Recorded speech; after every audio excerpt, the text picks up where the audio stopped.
समझना guys, LLP act की हम बात कर रहे थे। पार्टनरशिप के अंदर आप अपनी इच्छा से पार्टनरशिप डीड बना सकते हो, कोई रिस्ट्रिक्शन नहीं है। कंपनी के अंदर आप अपनी इच्छा से एमओए एओए नहीं बना सकते, वो आपको एज पर दी एक्ट को फॉलो करके ही बनाना पड़ेगा, राइट। तो यहाँ पे मेन एडवांटेज कहाँ पे है, पार्टनरशिप डीड जैसा पार्टनरशिप में है, राइट। अपनी इच्छा से एलएलपी में वो एडवांटेज ले लिया गया। दूसरा हम मेन एडवांटेज की बात करेंगे इस, यहाँ पे अनलिमिटेड लायबिलिटी होती है, भाई यहाँ पे जो लायबिलिटी है लिमिटेड है, तो हमने एलएलपी के अंदर भी लायबिलिटी जो है वो गाइस वो क्या रखा, लिमिटेड ही रखा। सो गाइस अगर हम ये दो मेन चीजों की बात करें तो एक पार्टनरशिप में है, एक कंपनी में है। अगर आपको दोनों एडवांटेज लेने हैं एंड डिसएडवांटेज नहीं चाहिए तो फिर उसके लिए आपको क्या फॉर्म करना पड़ेगा गाइस, एलएलपी फॉर्म करना पड़ेगा। समझना, मीनिंग देयरबाय राइट के अगर हम बात करें वहां पे कंपनी, अगर हम बात करें पार्टनरशिप फॉर्म एंड एलएलपी की, एंड वहां पे हम लिमिटेड लायबिलिटी की अगर हम बात करें ना तो कंपनी के अंदर है, पार्टनरशिप फर्म के अंदर नहीं है, राइट। हम अगर दूसरा पॉइंट कॉन्स्टिट्यूशन ऑफ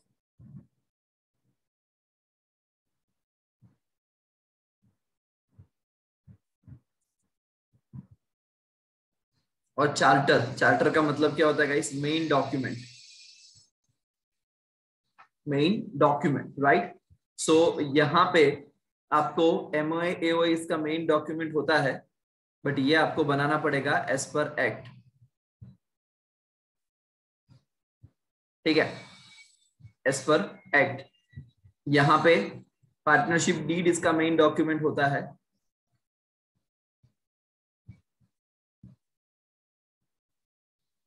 तो ये जैसे पार्टनर चाहते हैं वैसे बना सकते हैं, ठीक है। एलएलपी के अंदर तो देखिएगा इस यहाँ पे एक एडवांटेज हुआ इस चीज का कंपनी के अंदर, तो एक डिसएडवांटेज हुआ। यहाँ पे एक डिसएडवांटेज हुआ, एक एडवांटेज हुआ। यहाँ पे तो लिमिटेड लायबिलिटी है, यस, एंड ये भी एडवांटेज है कि as per the wishes of partner आप ये एलएलपी एग्रीमेंट बना सकते हो। ये दोनों बेनिफिट आपको यहाँ पे मिल रहे हैं as far as limited liability partnership or concern, ठीक है गाइस, ठीक है। सो इसलिए ये एलएलपी गाइस 2008 के अंदर इंट्रोड्यूस किया गया। ये देखिए, the law makers envisaged the need for bringing out a new legislation for the creation of limited liability partnership to meet with the contemporary growth of the Indian economy. A need has been felt for a new corporate form that would provide an alternative to the traditional partnership with the unlimited personal liability on the one hand and the status-based governance structure of the limited liability company on the other hand. इनको दो चीजें चाहिए था guys. देखिए, इनको है ना ये चेंज करना था, इनको ये लगा कि भैया ये नीड है अभी कि हमको ये न्यू कॉर्पोरेट फॉर्म चाहिए, एक नया बॉडी हमको बनाना है कि जिसमें हमको छुटकारा मिले, हमको ऑल्टरनेटिव मिले, हमको एक ऑप्शन मिले। ये ट्रेडिशनल पार्टनरशिप फॉर्म हमको नहीं चाहिए रे बाबा, राइट, के जिसके अंदर क्या है, अनलिमिटेड पर्सनल लायबिलिटी है, राइट। एंड दूसरी बाजू हमको लिमिटेड लायबिलिटी कंपनी वाला एडवांटेज चाहिए, तो वो अपन को मिल गया गाइस। इनको कंसर्न किससे था, एक तो लायबिलिटी से, तो वो एलएलपी के अंदर आ गया, राइट। एक चीज ये थी, in order to enable the professional expertise and the entrepreneurial initiative and combine, organise and operate in a flexible, innovative and the efficient manner, right. आपको एक फ्लेक्सिबल तरीके से काम करना था, एक नए अंदाज में काम करना था, and that's why LLP act को वहां पे इंट्रोड्यूस किया गया। सो एक लायबिलिटी को वहां पे अलग अंदाज देना था। Thus as a form of business organisation, ये एक ऑल्टरनेटिव मेथड है guys, alternative corporate business vehicle है, बिजनेस चलाने का एक entity. It provides the benefit of LL limited liability but allow its member flexibility of organizing their internal structure as a partnership based on a mutually arrived agreement। ये देखिए guys, ये क्या बोलता है कि भैया ये यहाँ पे लायबिलिटी तो लिमिटेड रख ही रहा है, ये तो है ही, ये कंपनी वाला एडवांटेज है। ये काय वाला एडवांटेज है बाबा? कंपनी वाला। फिर ये पढ़िए फिर से, बट अलाउ करता है उसके मेंबर को फ्लेक्सिबिलिटी, आपको जैसे बिजनेस करना है, जैसे आपको अपना इंटरनल स्ट्रक्चर करना है, वैसे आप करिए। हम आपको उस चीज के लिए क्या कर रहे हैं? अलाउ कर रहे हैं। समझिए, allow members the flexibility of organizing their internal structure as a partnership based on a mutually arrived agreement, right? मतलब आप अपना LLP agreement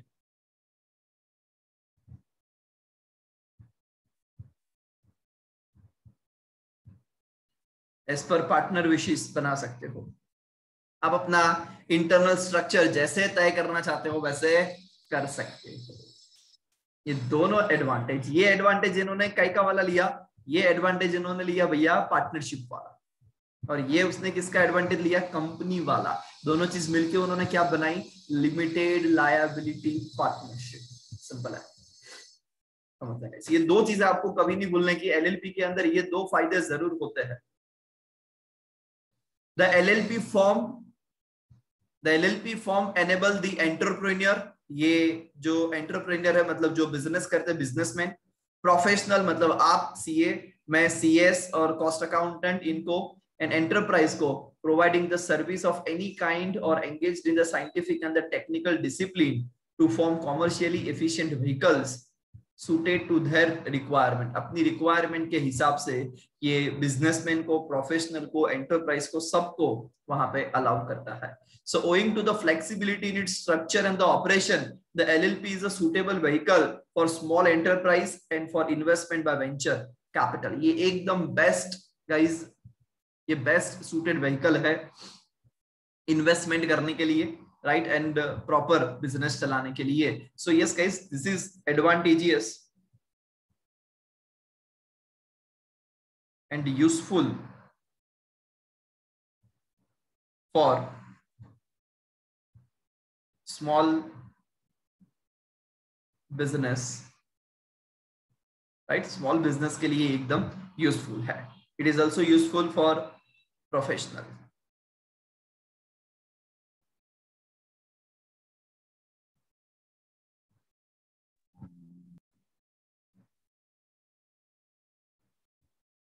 ये प्रोफेशनल को भी गाइस बहुत ज्यादा यूजफुल होता है, राइट? सो ये चारों चीजें वहां पे मैटर करेगी।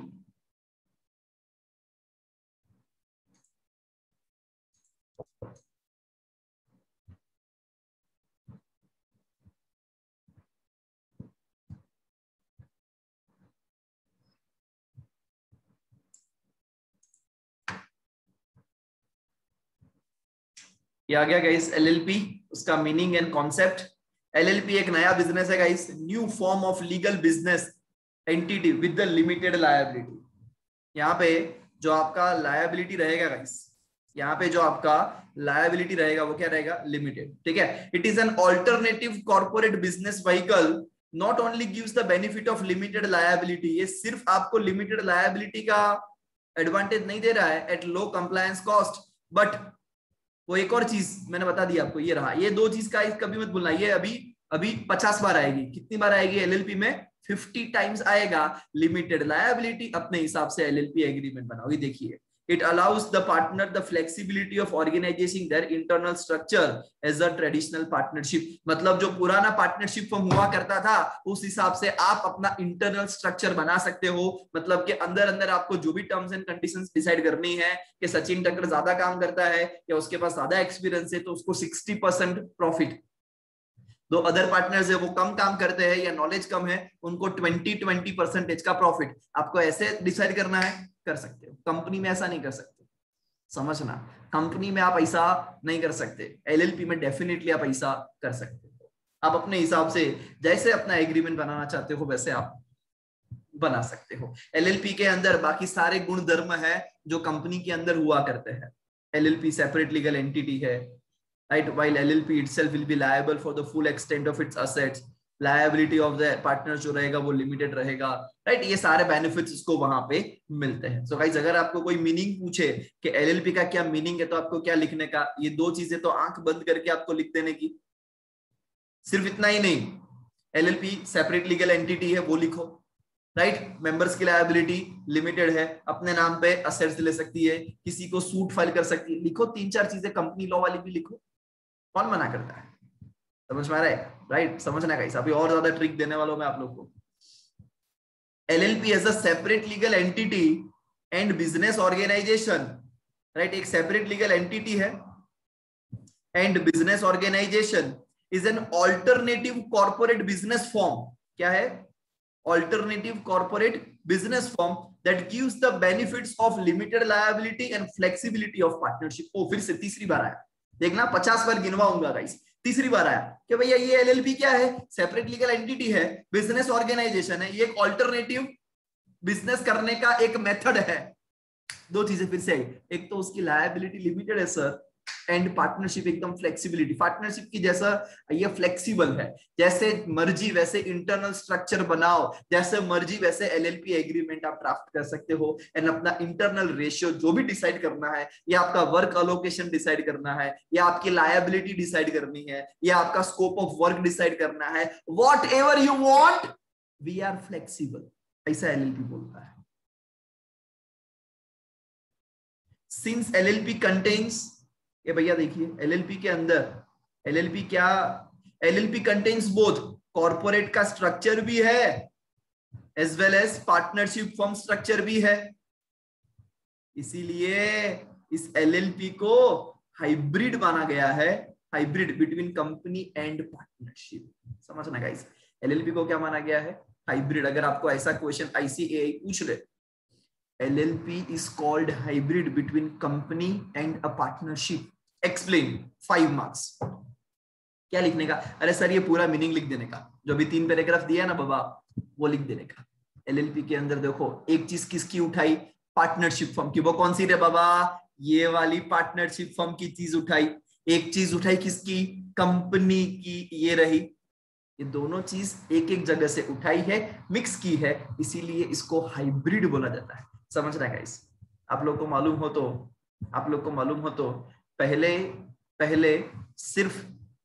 सिर्फ समझना, ग्रीन कलर की ही चिली आती थी, चिली मतलब मरचू जो आपने खाइए, ग्रीन चिली, राइट, लीला मरचा गाइस, पहले सिर्फ ग्रीन कलर का ही आता था। अभी आप लोग को मालूम हो तो येलो कलर की चिली आती है, रेड कलर की चिली आती है, आपको जो कलर की चिली चाहिए वो कलर की मिलेगी भैया। ये सब क्या है पता है, हाइब्रिड चिली होती है,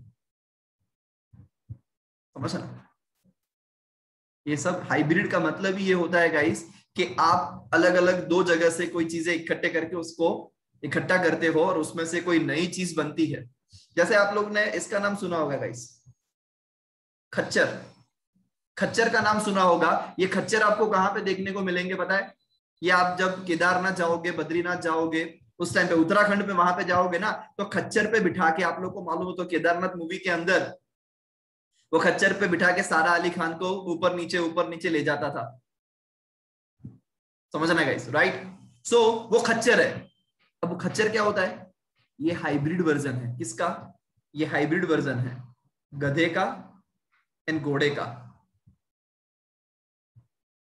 ये दोनों को मिक्स कर दिया, ये दोनों ने मिक्स करके, राइट, एक नया वर्जन बनाया, मतलब मेल मेंबर घोड़ा है, राइट, फीमेल मेंबर गधा है, राइट, इन दोनों ने वहां पे मिलके क्या बनाया गाइस, मतलब कि जो नया बेबी आया, गधे ने जन्म दिया, उसका नाम क्या रखा गया फिर, बिकॉज ये हाइब्रिड वर्जन है, ये क्या है गाइस, हाइब्रिड वर्जन, राइट। सो आप अलग अलग चीजों की एक एक चीजें उठा के कोई एक चीज करते हो, उसको हाइब्रिड समझते हो। भाई आपको हाइब्रिड समझ में आ रहा है गाइस। सो इसमें क्या होता था कि एलएलपी की एक चीज उठाई, कंपनी की एक चीज उठाई एंड आपने एक नया वर्जन बना दिया, इसीलिए उसको हाइब्रिड वर्जन बोला जाता है। Limited liability partnership is a hybrid version of company and partnership, that's all. तो हाइब्रिड के ऊपर गाइस मुझे ऐसा दिल से लग रहा था कि यस ये क्वेश्चन पूछ सकते हैं, इसीलिए मैंने आपको 2-3 एग्जांपल दिए, ग्रीन चिली वाला भी एंड खच्चर वाला भी, ठीक है, सो दैट मेरे बच्चों को एग्जाम्पल के साथ क्लियर होना चाहिए। ऐसे ही आया पढ़ लिया ऐसा नहीं होना चाहिए, ठीक है ना। We know the concept as well, hybrid किसको बोलते हैं अब आपको आई गेस समझ में आ गया, राइट। किसी भी दो चीज को उठा के अगर आप वहां पे कोई नई तीसरी चीज बना देते हो, समझना, तो उसको हाइब्रिड बोला जाएगा। अभी खच्चर के अंदर पता है क्या चीज है आपको मालूम है, गधा कभी थकता नहीं है एंड घोड़े के अंदर पावर होता है। गधा कभी थकता नहीं है एंड घोड़े के अंदर पावर होता है, एनर्जी होती है। खच्चर के अंदर दोनों चीजें हैं, खच्चर थकता भी नहीं है एंड खच्चर के अंदर पावर भी होता है। हाइब्रिड वर्जन एलएलपी जैसा हो गया ये तो। अभी इसीलिए तो खच्चर का इस्तेमाल करते हैं कि खच्चर को इतना ऊपर चढ़ाते हैं नीचे उतारते, कभी थकता ही नहीं, और उसके अंदर ताकत भी है, जितना भी वेट डालो उसके ऊपर वो लेके जाएगा, ऊपर वो नीचे भी लेके आएगा, समझे। घोड़े जैसी बुद्धि भी है एंड गधे जितनी ताकत भी है, जितना डालो उतना वो सहन कर लेता है, ठीक है। तो वो जैसे हाइब्रिड वर्जन है दोनों बेनिफिट देता है, वैसे हमारी एलएलपी एक हाइब्रिड वर्जन है, कंपनी का भी बेनिफिट देती है एंड पार्टनरशिप का भी बेनिफिट देती है। वेरी क्लियर गाइस, ठीक है, आगे बढ़ते हैं।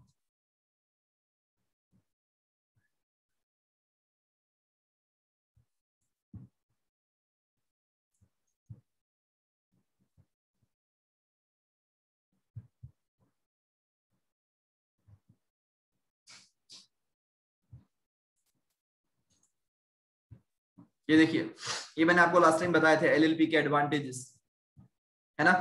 New form of legal business entity, liability partners limited रहेगी, LLP itself will be liable for all the assets and everything, right. Allow the partners कि वो फ्लेक्सिबिलिटी हो जाए।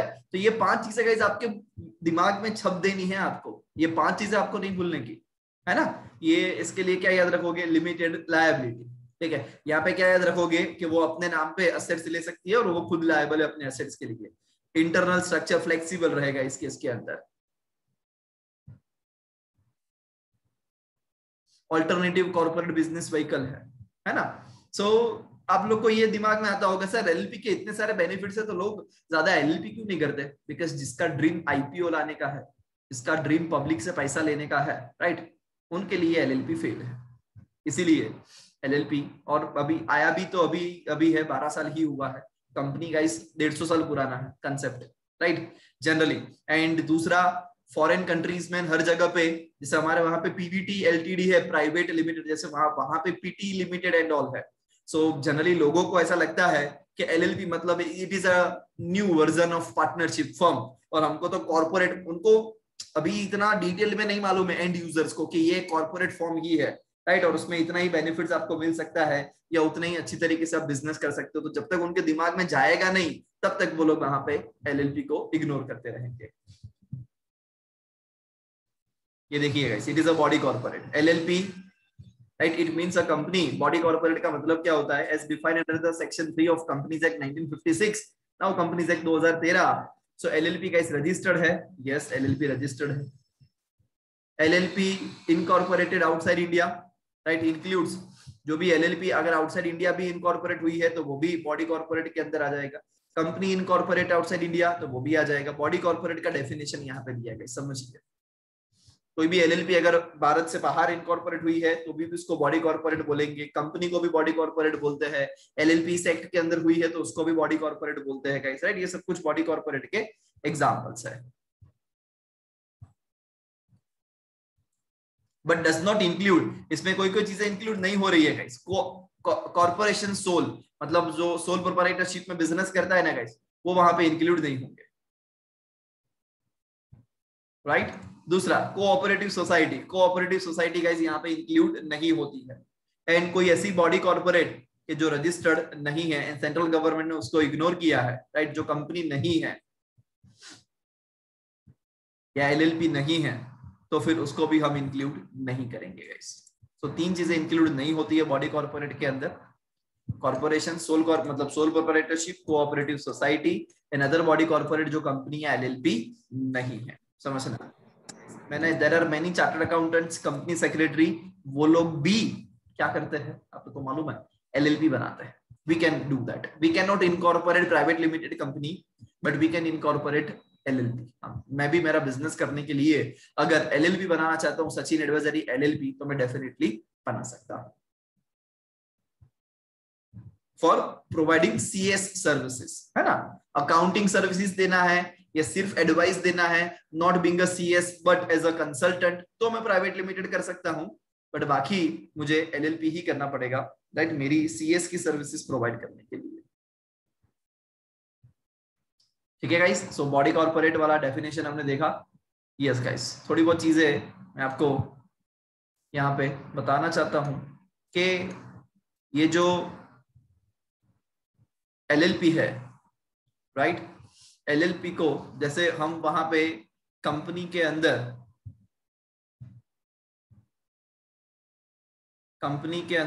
हम जिसको डायरेक्टर बोलते हैं कि जो बिजनेस करता है, यहाँ पे उनको हम डेजिग्नेटेड पार्टनर बोलते हैं.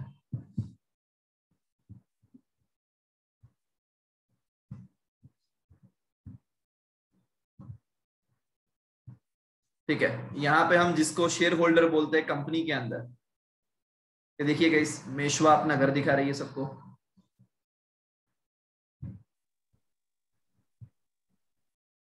यहाँ पे शेयर होल्डर बोलते हैं, यहाँ पे उसको पार्टनर्स बोलते हैं. ठीक है, यहाँ पे हम जो पैसा लेके आते हैं कंपनी के अंदर उसको क्या बोलते हैं गाइस, कैपिटल. यहाँ पे उसको कंट्रीब्यूशन बोलते हैं. समझना, यहाँ पे जो मेन डॉक्यूमेंट होता है उसको memorandum of association, articles of association बोलते हैं. मेन डॉक्यूमेंट यहाँ पे उसको LLP एग्रीमेंट बोलते हैं. ठीक है, सो गाइस ये बेसिक चीजें आप लोग को मालूम होना चाहिए. LLP के कंपनी के टाइप्स होते हैं, प्राइवेट लिमिटेड, पब्लिक लिमिटेड, ऐसा करके. यहाँ पे LLP में कोई टाइप नहीं होता है, उसका टाइप सिर्फ एक ही LLP. ठीक है, सो गाइस मैं आपको 2-3 मिनट का टाइम दे रहा हूँ. एक ये चीज एंड ये चीज, ये दोनों चीजें फटाफट लिख दीजिए. ऊपर वाला नहीं लिखोगे तो भी चलेगा, अगर लिखना है तो लिख दीजिए. 2 मिनट्स का टाइम आपके पास है गाइस, कम ऑन फटाफट.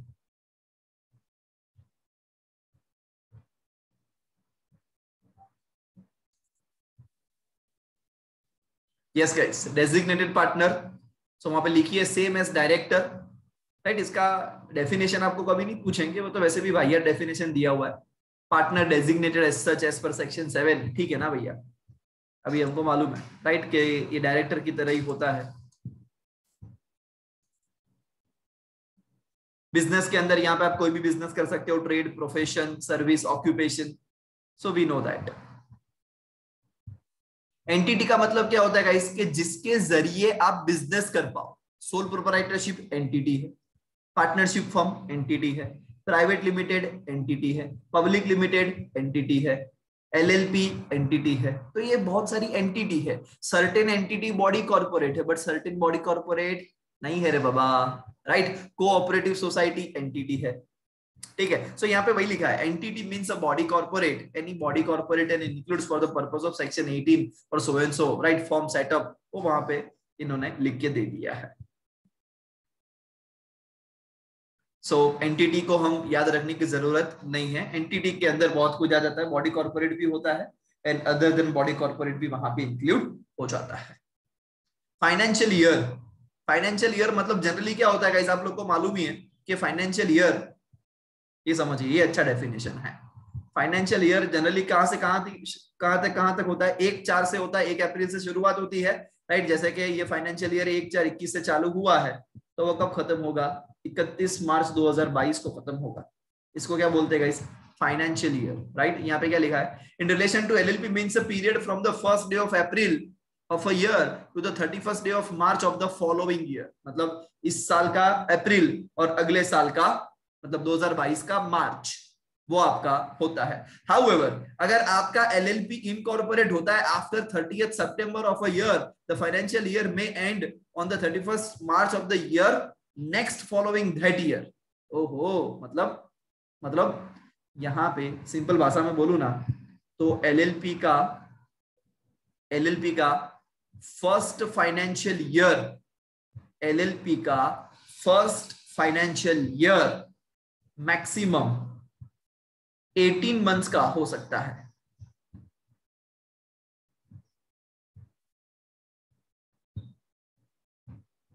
मतलब सर एग्जाम्पल दीजिए, एग्जाम्पल जैसे यहाँ पे ये बाबा ने बोला ना कि अगर आपका एलएलपी का इनकॉर्पोरेशन कब हुआ है, आफ्टर 30th सितंबर, मतलब कि सपोज आज कोई क्लाइंट मेरे पास आया कि सचिन भाई एलएलपी इनकॉर्पोरेट करनी है, हमने उसकी एलएलपी